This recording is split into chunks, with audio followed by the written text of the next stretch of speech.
Howdy, class. Humanities 4, Red Bluff edition. How y'all doing? It is Thursday. It was a beautiful spring day here in the North State. I want to continue with our story, our journey on Citizen Kane. Um, the movie is really important. You're going to be writing your essay on it. I want you to do a good job and really look at the movie deeply uh, and try to figure out why it matters. Do some research, you'll see. Um,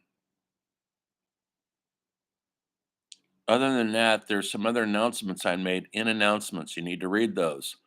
Um, I got to kind of crack down on the attendance for those of you uh, who weren't showing up. You need to show up in the classroom. We only meet once day a week. That's not that tough, and we only meet 17 times. Uh, so for now on, anybody misses a class, it's a minus 2 points. Um, so please start showing up. I'm going to start taking roll. I don't normally like to do that, but these classes are important. You're missing out a lot if you miss out on our 2.5 hour session on Tuesday. I'm not going to recover that material. So please look at that. Also, on your please be on time with your essays. You have plenty of time to do the essay a week. If you're having trouble, technical stuff, get help from the IT people at the college. Um, you can hand me a hard copy in class if it's difficult to upload. Please hand me a hard copy in class. Don't be too late on your assignments. Thanks. Read chapter 3. We're going to be talking about that on Tuesday in the class in more detail, of course, than I'm doing now. What else? Those are just some of the stuff that I want you guys to start paying attention to. Um, like I said in class on Tuesday, I was impressed with the essays so far. You're doing good. Um, I think you're getting something out of these movies, not just reviewing them or giving me a thumbs up or thumbs down whether you like them or dislike them. That's not the point of the class. It's to look at these films and to see why they matter in our culture, why they matter in our history of our country, of the entire world, actually, because cinema is worldwide, and there people from all over the world are seeing cinema, whether it's in Africa or South America or Asia, or Russia. They're seeing cinema, um, and a lot of it's coming from the West. Um, So it's that important, and it means a lot to a lot of people who don't maybe have outlets uh, because their countries aren't as maybe open uh, or privileged as we are here in the United States. And so to see these films and these stories, these universal stories, and how we're all essentially connected through our humanness is an important thing. Uh, it cannot be understated. So quickly, I want to have you guys look at when you're looking at Citizen Kane. I'm going to post a little documentary on Orson Welles. It'll be in modules also. So please look at that. It might help you with understanding um, the creativity that went into this incredible film project, Citizen Kane. Like I mentioned on Tuesday, Citizen Kane was a controversial film because of the source material. The source material was essentially from a real life source. Randolph Hearst, who was uh, a media king of his day, the Rupert Murdoch of his day. He owned many, many newspapers throughout the country. Very, very powerful person from a San Francisco family. Maybe you've heard of them, maybe not, but their daughter, who would be about my age now, was during the heyday of the radical 70s, not 60s, folks, but the 70s, um, was kidnapped by the Liberation Army, and they were going to hold her for ransom. They did, for food ransom, and she became part of their. She became part of their. She supposedly was brainwashed by them, and she became part of their entourage. And she actually helped rob a bank. Her name was Patty Hearst. Maybe you've heard of her. This would be in the 70s, 19 middle 70s, and she actually robbed a bank and she held a gun. So later on, uh, she was arrested and tried and never served any sentences because they said she'd been brainwashed by this thing called the Stockholm syndrome, which is you have empathy with your kidnappers. Um, they made a movie of it. Paul Schrader directed a movie called Patty Hearst, um, starring a woman who passed away a couple of years ago. Anyway, you might want to take a look at it to see some of the history of the Hearst family. But before that, Randolph Hearst was a very, very powerful man, like I said on Tuesday. And when he got wind of this movie, he tried to stop it with his influence. And um, but the Hollywood moguls had given Orson Welles a very rare thing with someone's first film, which was what they call final cut. And that simply means he controlled the whole thing from start to finish. And he had final say, the studio didn't. On all these studio films, the studios usually held off on the option to have final cut, meaning if they didn't like the cut, the edited film that the director presented, they could go and change it. And they did a lot. But with Orson, that was one of the things he asked for and he got because they wanted to do business with him, mostly because of his fame, and his success in directing Broadway plays as a very young man. And like I mentioned on Tuesday, the radio program War of the Worlds, huge phenomenon, and they wanted to do business with him, and they possibly got in over their heads when they gave him final cut, but they did. Later on, um, Orson and his cinematographer. I hope you guys, when you're researching and looking at this, you give a brief shout out to Greg Tolman, the cinematographer, the cameraman, the who handles all the lighting in a movie. He was actually inventing stuff as they went along. Lenses that didn't exist. They were actually trying to figure out how to shoot this thing in a creative way.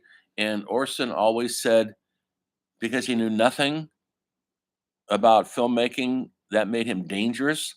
And so he would ask for things that most filmmakers wouldn't ask because they'd say, oh, that doesn't exist or that's impossible.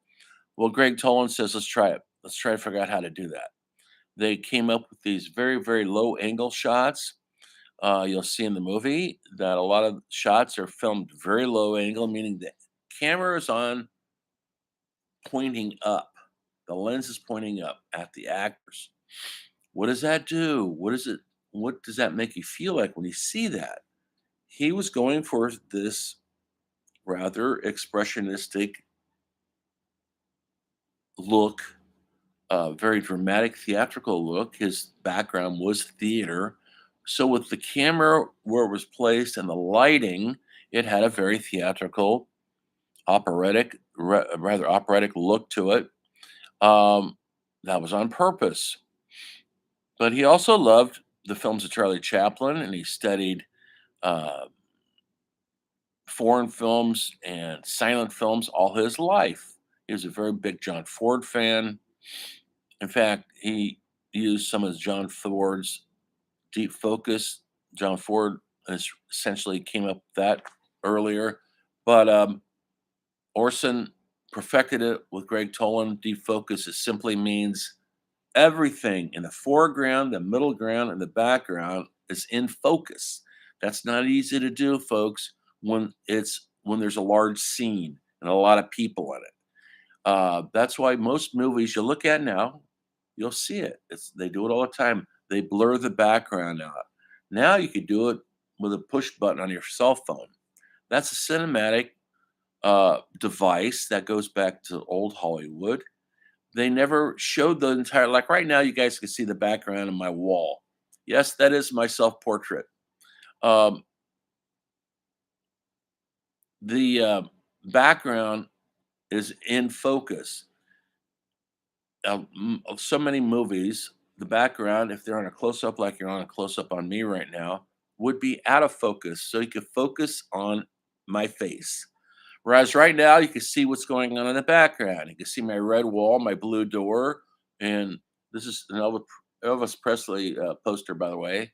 Um, there's another poster right there, my rock band, Scary Elvis. That's me in the middle as a lead singer and songwriter. That was a poster of us playing in Albuquerque, New Mexico, by the way. Anyway, so my point is that's deep focus. Well, Orson loved that, and it's in most of the scenes, and that wasn't hard to. It was not easy with the cameras and the speed of film they had in those days. I don't want to bore you guys with all the technicalities, but nowadays, well, we don't use film for the most part. Most movies are made on digital cameras. There's no more film. It's a hard drive, and you could manipulate it a million ways. Whereas the old school film, you couldn't do that, especially, and so that's why there's studios controlled their films with a ton of light in studios. There's no scenes, I don't believe, in Citizen Kane that aren't filmed in the studio under controlled conditions. Orson didn't go out on the streets and shoot live stuff on the streets with available light. He did that later on in his career, but not now.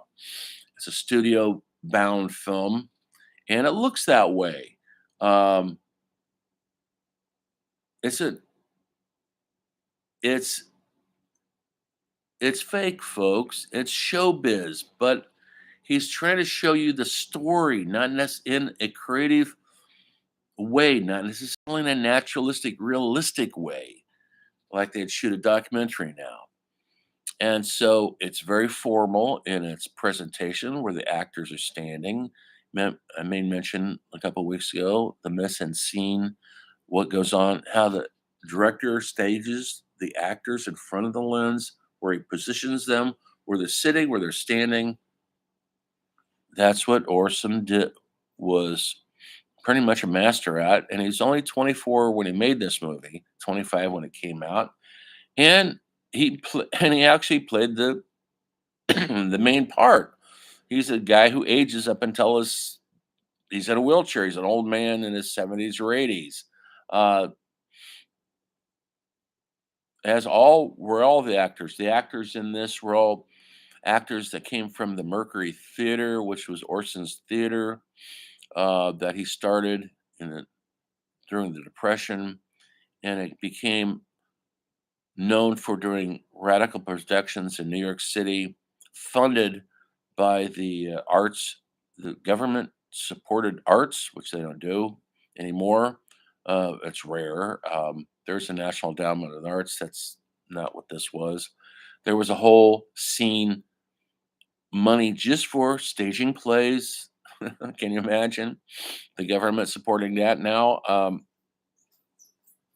to get people back to work? And so Orson took advantage of that funding, and he did some interesting stage work. He did a Shakespeare mostly, and he did it all after a black version of um, Macbeth that was hugely successful, and it was radical. And so he was known for making these bold choices. I was a young man. He traveled throughout Europe doing Shakespeare plays as an actor, and then he started writing his own scripts. And this movie came out, unfortunately. the week that Pearl Harbor happened. And so the box office was not much. People had other things on their mind besides going to see a movie. And the movie was not a huge success. People were confused by the movie. It did win the Academy Award for Best Screenwriting, but it wasn't till the 1950s when the French rediscovered it and wrote critically about it in Cahiers de Cinema. I'll be talking about that when we get into foreign films later. But it was a Cahiers de Cinema, essentially notes on cinema, and they took cinema as seriously as Shakespeare or Picasso or Mozart, and they wrote about it that way, not like a exploitive way like they did in Hollywood or celebrity based. They actually wrote about directors like Orson Welles, Alfred Hitchcock, John Ford, Howard Hawks in this deep intellectual way that analyzed their work and compared it to the best of Shakespeare, the best of literature, the best of art. And it changed everything. And then all of a sudden, people rediscovered something like Citizen Kane in the 50s, mostly through students who are going to film school now. And that was, they look at this film on a deeper level and it resurrected it from the clutches of standard entertainment Hollywood, because it wasn't that. So Orson Welles, a complicated man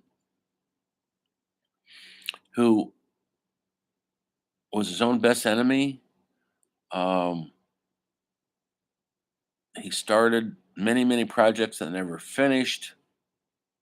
He's very ambitious.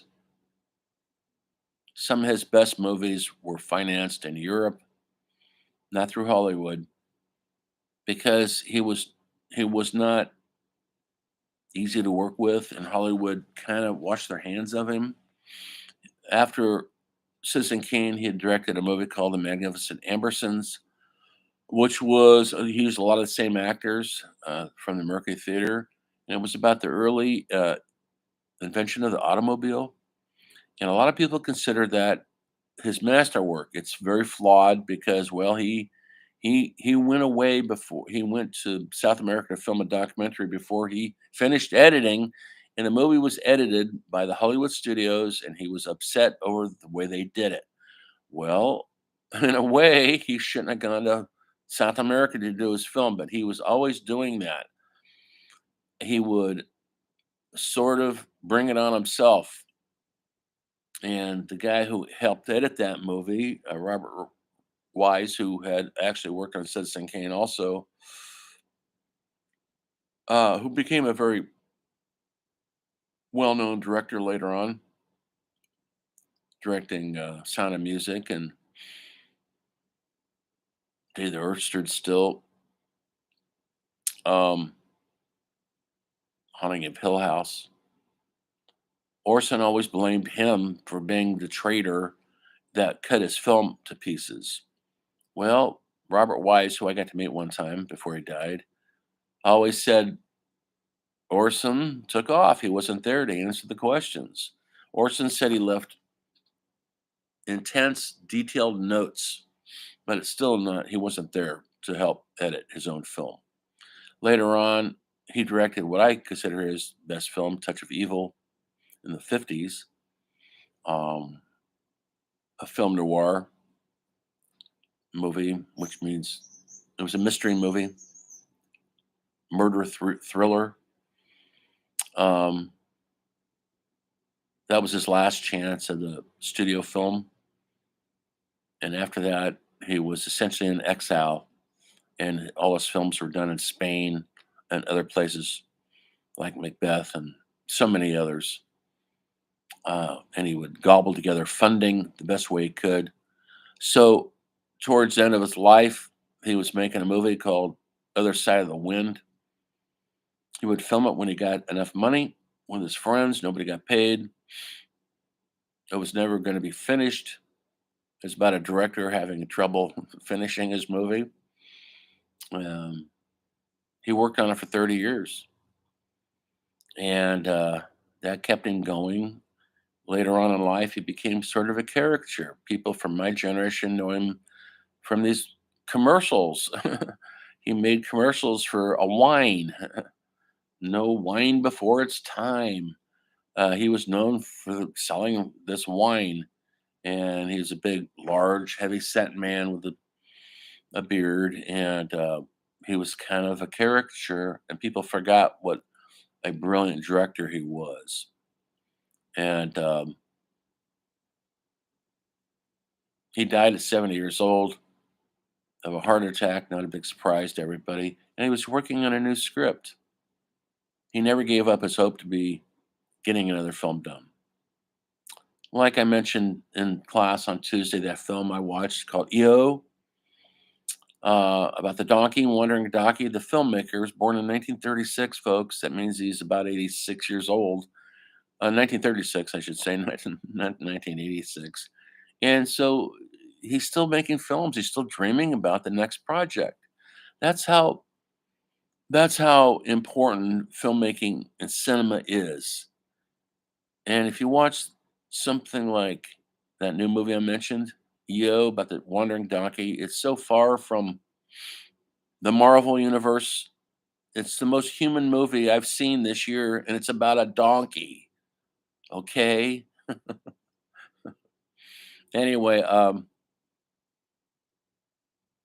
there's more to cinema than just killing time or mere entertainment. If you could do both, if you could do be entertaining and people don't feel they've been robbed of their time, you've done a good job. Anyway, please look at this lecture. I try to keep these things under about 20 minutes at the most because I don't want to bore you all. I'll see you on Tuesday. Good luck on your essay on Citizen Kane. Make it count. And read chapter 3 for next time. And Tuesday, we'll be covering World War II, The Warriors. See you then when the story film continues.